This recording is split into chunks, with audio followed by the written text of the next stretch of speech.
بسم اللہ الرحمن الرحیم۔ اب ایک اور قصہ جذب کا سن لیجیے۔ رئیس المتغزلین جگر مراد آبادی کے جذب کا واقعہ۔ آپ نے نام سنا ہوگا جگر مراد آبادی کا۔ اتنا پیتے تھے شراب کہ 2 آدمی اٹھا کر اسٹیج پر لاتے تھے شعر پڑھنے کے لیے۔ میر صاحب عشرت جمیل نے ان کو دیکھا کہ 2 آدمیوں نے اٹھایا اور تخت پر لائے اور پھر وہ شعر پڑھتے تھے، مگر ظالم کی آواز ایسی تھی کہ سارا مجمع ان کے بالکل قابو میں ہوتا تھا۔ لیکن چونکہ ولی اللہ ہونے والے تھے تو گناہ کی حالت میں بھی ان کے دل میں ندامت رہتی تھی۔ علامت جذب کی ایک یہ بھی ہے، سورج تو نکلتا ہے 1 گھنٹے کے بعد، مگر آسمان پہلے ہی لال ہو جاتا ہے۔ جس کو خدا جذب کرنے والا ہوتا ہے، گناہوں کی حالت میں بھی اس کے قلب میں ندامت رہتی ہے کہ میں کیا کمینہ پن اور بے غیرتی اور بے شرمی کی زندگی گزار رہا ہوں۔ اس کی یہ ندامت ایک دن رنگ لاتی ہے۔ لہذا جگر صاحب نے اپنے دیوان میں یہ شعر لکھا: پینے کو تو بے حساب پی لی، اب ہے روز حساب کا دھڑکا۔ یہ دھڑکن جو ہوئی خوف خدا کی علامت جذب کا نقطہ آغاز ہے۔ یہ اللہ کے خوف سے دل کا دھڑکنا جذب کا نقطہ آغاز ہے۔ خواجہ عزیز الحسن صاحب مجذوب رحمۃ اللہ علیہ سے پوچھا کہ آپ ڈپٹی کلیکٹر ہیں، مگر گول ٹوپی، لمبا کرتا، ٹخنوں سے اونچا پیجامہ، ہاتھ میں تسبیح، یہ بزرگی کہاں سے آپ کو ملی؟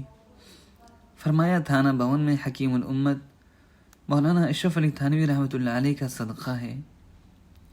تو نے مجھ کو کیا سے کیا شوق فراواں کر دیا، پہلے جا پھر جانے جا پھر جانے جانا کر دیا۔ کہا کیا مجھ جیسا شرابی بھی وہاں جا سکتا ہے؟ کہا بالکل۔ کہا لیکن میں تو شراب وہاں بھی پیوں گا، کیا مولانا خانقاہ میں شراب پینے دیں گے؟ حضرت خواجہ صاحب نے فرمایا میں پوچھ کر بتاؤں گا۔ تھانہ بھون گئے، حکیم الامت سے عرض کیا کہ جگر صاحب آنا چاہتے ہیں، آل انڈیا شاعر ہیں، لیکن کہتے ہیں کہ خانقاہ میں بھی آ کر شراب پیوں گا، مگر آنا چاہتا ہوں، بزرگوں کی صحبت میں رہنا چاہتا ہوں۔ حضرت نے فرمایا کہ آپ نے کیا جواب دیا؟ کہا میں نے جواب دیا کہ خانقاہ میں تو مشکل ہے۔ فرمایا خواجہ صاحب آپ نے صحیح جواب نہیں دیا، اب جا کر ان سے اشرف علی کا سلام کہو اور یہ کہو کہ اگر رسول اللہ صلی اللہ علیہ وسلم کسی کافر کو اپنا مہمان بنا سکتے ہیں تو جگر تو مسلمان ہے، ان کو میں اپنے گھر میں مہمان بناؤں گا اور ان کو ایک کمرہ دے دوں گا، پھر وہ جانے اور ان کا اللہ جانے، مگر خانقاہ قومی ادارہ ہے، اس میں کوئی شراب نہیں پی سکتا۔ جگر صاحب نے جب یہ جواب سنا تو رونے لگے کہ میں نہیں سمجھتا تھا کہ اللہ والے ایسے ہوتے ہیں۔ پھر جگر صاحب تھانہ بھون پہنچے اور انہوں نے حضرت سے 4 دعائیں کرائی کہ حضرت میرے لیے دعا فرما دیجئے کہ میں شراب چھوڑ دوں، کیونکہ پیتے پیتے زندگی گزر گئی اور اتنا پیتا ہوں کہ بے حساب ہو پیتا ہوں، اور میں پوری شرعی داڑھی رکھ لوں، حج کر لوں، اس کے بعد میرا خاتمہ ایمان پر ہو جائے۔ یہ 4 دعائیں کرائیں۔ حکیم الامت کے ہاتھ اٹھ گئے کہ دعائے شیخ نے چوں ہر دعاست۔ اللہ والوں کی دعا عام دعاؤں سے کہیں ممتاز و بالا تر ہوتی ہے۔ دعا کرا کر واپس آئے، شراب چھوڑ دی، یہاں تک کہ بیمار ہو گئے۔ ڈاکٹروں کے بورڈ نے فیصلہ کیا کہ جگر صاحب اگر شراب نہیں پئیں گے تو مر جائیں گے، اور کہا کہ جگر صاحب آپ قومی امانت ہیں، آپ کی زندگی ہمارے لیے عزیز تر ہے، آپ تھوڑی سی پی لیا کریں ورنہ مر جائیں گے، جگر کا جگر خراب ہو جائے گا۔ ایسا جگر جو عاشق شراب جگر ہے۔ جگر صاحب نے کہا کہ اگر میں کچھ پیتا رہوں گا تو کب تک جیتا رہوں گا؟ ڈاکٹروں نے کہا کہ 8-10 سال اور جی جائیں گے۔ فرمایا میں حرام شراب پیتا رہوں اور 10 سال خدا کے غضب اور قہر کے سائے میں جیتا رہوں، اس سے بہتر ہے کہ شراب چھوڑ کر اللہ تعالیٰ کی رحمت کے سائے میں ابھی میری روح پرواز کر جائے۔ شراب چھوڑنے سے تو یہی تو ہوگا کہ میری روح نکل جائے گی۔ میں لبیک کہتا ہوں اپنے اللہ کو کہ اے اللہ، جگر شراب چھوڑ کر اپنی موت کو لبیک کہتا ہے، آپ کی رحمت کے سائے کو لبیک کہتا ہے۔ توبہ سے سایہ رحمت ملے گی، گناہ کرتا رہوں گا تو اللہ کے غضب اور قہر میں زندگی گزرے گی۔ اگر پیتا رہوں گا تو کب تک جیتا رہوں گا؟ ایک دن تو مروں گا۔ ڈاکٹروں نے کہا کہ اچھی بات ہے، اس سے آگے ہم کیا کہہ سکتے ہیں؟ جب کوئی گناہ چھوڑنے کا غم اٹھاتا ہے تو اللہ کی مدد اس کے لیے آ جاتی ہے۔ جگر صاحب کو اللہ نے پہلے ہی سے بھی اچھی صحت دے دی، جو ڈاکٹر کہہ رہے تھے کہ نہ پیو گے تو مر جاؤ گے، چھوڑنے سے صحت اور بھی اچھی ہو گئی۔ پھر جگر صاحب بمبئی سے حج کرنے گئے، داڑھی کی بنیاد ڈال دی، حج سے واپس آئے۔ بحری جہاز سے 4 مہینے لگے، 4 مہینے میں پوری ایک مٹھی داڑھی آ گئی۔ اب جب واپس آئے تو آئینے میں اپنے چہرے کو دیکھا۔ حج کے زمانے میں آئینہ دیکھنے کا موقع حاجیوں کو کہاں ملتا ہے۔ جب آئینے میں چہرے دیکھا تو خود اپنے اوپر ایک شعر کہا، اپنی داڑھی پر ایک شعر کہا، اور میرٹھ شہر گئے اور تانگے پر بیٹھے تو تانگا والا وہی شعر پڑھ رہا تھا جو جگر صاحب نے بمبئی میں کہا تھا۔ وہ شعر یہ ہے: چلو دیکھ آئیں تماشا جگر کا، چلو دیکھ آئیں تماشا جگر کا، سنا ہے وہ کافر مسلمان ہوگا۔ تانگے والا پڑھ رہا تھا اور یہ رو رہے تھے کہ آہ، یہ شعر بمبئی کا یہاں بھی پہنچا ہوا ہے۔ سب دعائیں قبول ہو گئیں، اب رہ گیا حسن خاتمہ۔ چوتھی کی امید لے کر گئے، انشاءاللہ امید بھی ہے کہ جب سب دعائیں قبول ہو گئیں تو آخری سب سے اہم دعا بھی انشاءاللہ قبول ہو جائے گی۔ تجلیات جذب کے زمان و مکان۔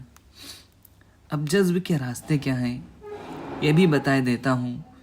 یہ آخری بیان ہے جذب کا۔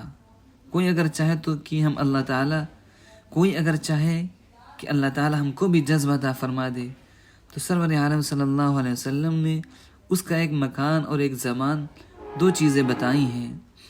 زمان کیا ہے کہ اے لوگو، اے میری امت والو، ہمارے اس زمانے کے دن و رات میں اللہ تعالیٰ کے جذب کی تجلیات اور ان کے قرب کی ہوائیں آتی رہتی ہیں، بس ان کو تلاش کرو، غافل نہ رہو۔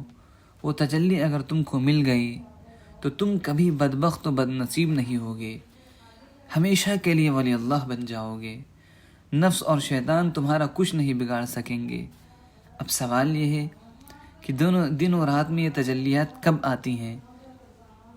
اگر کوئی بتا دے کہ جمعے کے دن ایک عظیم نعمت آنے والی ہے تو آدمی پوچھے گا کہ کہاں؟ کراچی کہ حیدرآباد کہ لاہور؟ لہٰذا اللہ تعالیٰ کا شکر ادا کیجیے کہ سرور عالم صلی اللہ علیہ وسلم نے بخاری شریف میں اس کا مکان بھی بتا دیا کہ وہ تجلی کہاں نازل ہوتے ہیں۔ تو اس حدیث میں وارد ہے کہ تمہارے زمانے کے دنوں میں اللہ کی رحمت کی وہ ہوائیں آتی ہیں۔ نفحات ان کا ترجمہ عام علماء نے کیا ہے کہ نسیم کرم کے جھونکے، اللہ کے نسیم کرم کے جھونکے جو دنیا میں آسمان سے آتے ہیں۔ بعض بزرگوں نے ترجمہ کیا جذبات، یعنی جذب کرنے والی تجلیات۔ ملا علی قاری رحمۃ اللہ علیہ نے فرمایا کہ نفحات کا ترجمہ جذبات ہے، یعنی اللہ جذب کرنے والی تجلی دنیا میں بھیجتا ہے، جس کو لگ جاتی ہے وہ جذب ہو جاتا ہے۔ بس ایک طبقے نے ترجمہ کیا نسیم کرم، ملا علی قاری نے کیا جذبات، یعنی کھینچنے والی تجلیات۔ حکیم الامت اشرف علی تھانوی رحمۃ اللہ علیہ نے التشرف فی احادیث التصوف میں نفحات کا ترجمہ یہ کیا ہے کہ وہ جلوے وہ تجلیات جس سے بندہ کو اللہ تعالیٰ اپنا پیار اور مقرب کر لیتے ہیں۔ لیکن ایام دہریکم سے آپ کو زمانہ معلوم ہوا، لیکن یہ کیسے پتہ چلے گا کہ یہ تجلیات کہاں ملتی ہیں؟ مکان بھی تو معلوم ہونا چاہیے۔ کوئی کہہ دے کہ اسماء میں بھی ولی اللہ رہتے ہیں، زمانہ معلوم ہوا، لیکن یہ بھی تو پتہ چلے وہ کس شہر میں ہیں، کس ملک میں ہیں۔ بولیے خالی زمانہ معلوم ہونے سے آپ تلاش کر سکتے ہیں؟ اس حدیث سے آج کوئی شخص ان تجلیات کا مکان تلاش نہیں کر سکتا تھا۔ سرور عالم صلی اللہ علیہ وسلم کا امت پر احسان ہے کہ آپ نے فرمایا کہ اللہ کے مقبول بندے جہاں رہتے ہوں تم ان کے پاس جاؤ، ان کے پاس بیٹھو۔ ہم الجلساء لا یشقى جلیسہم، کہ ان کی صحبت کی برکت سے تمہاری شقاوت، تمہاری بدبختی و بدنصیبی خوش بختی سے بدل جائے گی۔ یہی ہے لا تشقون بعدها ابدا۔ اس حدیث میں تجلیات جذب کا زمانہ بتایا گیا کہ اس دنیا کے شب و روز میں جس کو وہ تجلی مل گئی وہ شقی نہیں رہ سکتا۔ اور بخاری کی اس حدیث پاک لا یشقى جلیسہم میں ان تجلیات کا مکان بتایا گیا کہ وہ اللہ والوں کی جگہ ہے، جہاں وہ تجلیات جذب کی آتی ہیں، جہاں اللہ والے رہتے ہیں ان پر اللہ تعالیٰ ہر وقت جذب کی تجلیات نازل کرتا ہے۔ مولانا قاسم نانوتوی رحمۃ اللہ علیہ کو ایک شخص پنکھا جل رہا تھا۔ اس نے پوچھا کہ حضرت، اللہ والوں کے پاس بیٹھنے سے اللہ کی رحمت دوسروں کو کیسے ملے گی؟ کیونکہ عمل تو ان کا اچھا ہے، ان پر فضل ہونا تو سمجھ میں آتا ہے، لیکن دوسرے تو نالائق بیٹھے ہیں، ان کو رحمت کیسے ملے گی؟ فرمایا کہ تو مجھے پنکھا جل رہا ہے یا ان سب کو؟ کہا میں تو آپ ہی کو جل رہا ہوں۔ فرمایا کہ یہ جتنے میرے پاس بیٹھے ہیں ان کو ہوا لگ رہی ہے یا نہیں؟ جب اللہ کی رحمت کسی پر برستی ہے اس کے پاس بیٹھنے والوں کو بھی وہ رحمت ملتی ہے۔ لہذا تجلیات مقربات، تجلیات جذب اگر آپ لوگ چاہتے ہیں تو بروایت بخاری شریف اللہ کے خاص بندوں کے پاس بیٹھیے، ان کی صحبت اختیار کیجیے۔ خاص بندوں کی پہچان آپ کو کیسے معلوم ہو کہ یہ خاص بندے ہیں؟ جو امت کے خاص بندے ہیں وہ ان کو خاص سمجھتے ہوں، اور کسی بزرگ کی اس نے صحبت اٹھائی ہو، شریعت اور سنت پر چل رہا ہو، علماء دین بھی اس کی تصدیق کر رہے ہوں، خالی عوام کا مجمع نہ ہو۔ اس زمانے میں ایسے بعض ایسے نالائق بیوقوف و محروم ہیں کہ جنہوں نے بزرگوں کو دیکھا تو ہے لیکن ان سے اپنی اصلاح نہیں کرائی۔ نتیجہ یہ نکلا کہ ایک جاہل پیر کے چکر میں آ گیا جو کمرے میں اپنی تصویر لگائے ہوئے ہے اور وہ اس کو بزرگ سمجھ کر وہاں جاتا ہے۔ ذرا سوچئے عقل پر عذاب ہے یا نہیں؟ کسی گناہ کے بدلے میں اس ظالم کی عقل سے نور چھین لیا گیا، ورنہ تصویر رکھنے والا کہیں ولی اللہ ہو سکتا ہے؟ گر ہوا پہ اڑتا ہو وہ رات دن، ترک سنت جو کرے شیطان گن۔ اگر کوئی ہوا پہ اڑ رہا ہو اور سنت کے خلاف ہو تو اس کو ولی اللہ سمجھنے والا بھی زندیق ہے۔ جو تارک سنت کو ولی اللہ سمجھتا ہے وہ زندیق اور فاسق العقیدہ ہے۔ تو آخر میں نے بتا دیا کہ جذب کیسے ملے گا، زمانہ بھی بتا دیا اور مکان بھی بتا دیا۔ ایک حدیث پاک میں زمانہ بتایا گیا کہ پورے زمانے میں قیامت تک اللہ تعالیٰ کی تجلیات برستی رہیں گی۔ تمہارے رب کی طرف سے تمہارے زمانے کے دن و رات میں تجلیات جن سے اللہ اپنے بندوں کو جذب کرتا ہے نازل ہوتی رہیں گی، ان کو تلاش کرتے رہو۔ اگر کوئی تجلی حاصل ہو گئی تو پھر تم کبھی شقی نہیں ہو سکتے، مگر ان کا مکان کہاں ہے، یہ کہاں ملیں گی؟ تو دوسری حدیث پاک ہے لا یشقى جلیسہم، اس میں بتا دیا گیا ہے کہ اللہ والوں کی صحبت میں ملیں گی، جہاں اللہ تعالیٰ بندوں کو اپنی طرف جذب کر لیتا ہے، اور ان کا جلیس اور ہم نشین کبھی بدبخت اور شقی نہیں رہ سکتا۔ معلوم ہوا کہ شقاوت سے محفوظ رکھنے والی تجلیات جذب کا مکان اہل اللہ کی مجالس ہیں۔ اب دعا کیجیے اللہ تعالیٰ ہم سب کو جذب کر لے اور ہمارے گھر والوں کو بھی اللہ جذب عطا فرما، سارے عالم کو جذب عطا کر دے۔ تیری مہربانی کا دریا غیر محدود ہے، اور ہم میں سے جس کو جو روحانی بیماری ہو اس کو شفا عطا فرما۔ پہلے میں روحانی بیماری کی صحت کی دعا کرتا ہوں، کیونکہ جسمانی بیماری روحانی بیماری سے بہت ہی کمتر ہے، کیونکہ جسمانی بیماری کا مریض تو خدا کی رحمت کے سائے میں ہے، اور یہ جو روحانی بیماری میں مبتلا ہے وہ خدا کے غضب اور قہر کے سائے میں ہے۔ خدا تعالیٰ ہم میں سے جس کو جس گناہ کا کینسر ہو، بد نظری، لڑکوں سے عشق بازی، لڑکیوں سے تاک جھانک کرنا، جھوٹ بولنا، ٹیلی ویژن کے پروگرام دیکھنا، VCR اور فحش فلمیں، ویڈیوز، تمام جتنے بھی یا اللہ آپ کے غضب اور قہر کے اعمال ہیں، ہم سب کو، ہمارے گھر والوں کو اس سے بچنے کی توفیق عطا فرما۔ خواتین کو برقع پہننے کی توفیق عطا فرما۔ اے اللہ، جنہوں نے داڑھی نہیں رکھی ہے ان کو داڑھی رکھنے کی توفیق عطا فرما۔ جن کی مونچھیں بڑی بڑی ہیں ان کو مونچھیں کٹا دینے کی توفیق عطا فرما۔ جن کے پاجامے ٹخنوں سے نیچے لٹکے ہوئے ہیں، اے خدا ان کو ٹخنا کھول دینے کی توفیق عطا فرما۔ اور یہ احکام سرور عالم صلی اللہ علیہ وسلم کے ہیں، یا اللہ ہم سب کو توفیق دے کہ ہم اپنے پیارے نبی صلی اللہ علیہ وسلم کا جی خوش کریں اور اپنی حرام خوشیوں سے توبہ کر لیں۔ اللہ تعالیٰ ہم سب کو جذب فرما لے، جسمانی روحانی دونوں بیماریوں کو شفا دے۔ اللہ تعالیٰ مجھ کو بھی شوگر کی بیماری سے نجات عطا فرمائے۔ اے اللہ ہم سب کی جانوں میں وہ درد دل جو آپ اپنے اولیاء کے سینوں کو عطا فرماتے ہیں، اختر میرے سب دوستوں کو عطا فرما، میرے بچوں کو بھی، اور ہم سب کو نسبت اولیاء صدیقین عطا فرما۔ اولیاء صدیقین کی جو آخری سرحد ہے، اے اللہ ہم سب کو وہاں تک پہنچا دے، ہمارے ظاہر و باطن کو اپنی مرضی کے مطابق بنا دے اور اپنی مرضی پر استقامت عطا فرما دے۔ ایک دعا بہت اہم کیا کیجیے، اے خدا ہم سب کو سلامتی اعضاء اور سلامتی ایمان کے ساتھ زندگی عطا فرما، اور سلامتی اعضاء اور سلامتی ایمان کے ساتھ دنیا سے اٹھا، اور ہم دونوں جہان میں ہم سب کو راحت اور عافیت عطا فرما۔ چھوٹی سے چھوٹی بلا اور چھوٹے سے چھوٹے غم سے بھی بچا۔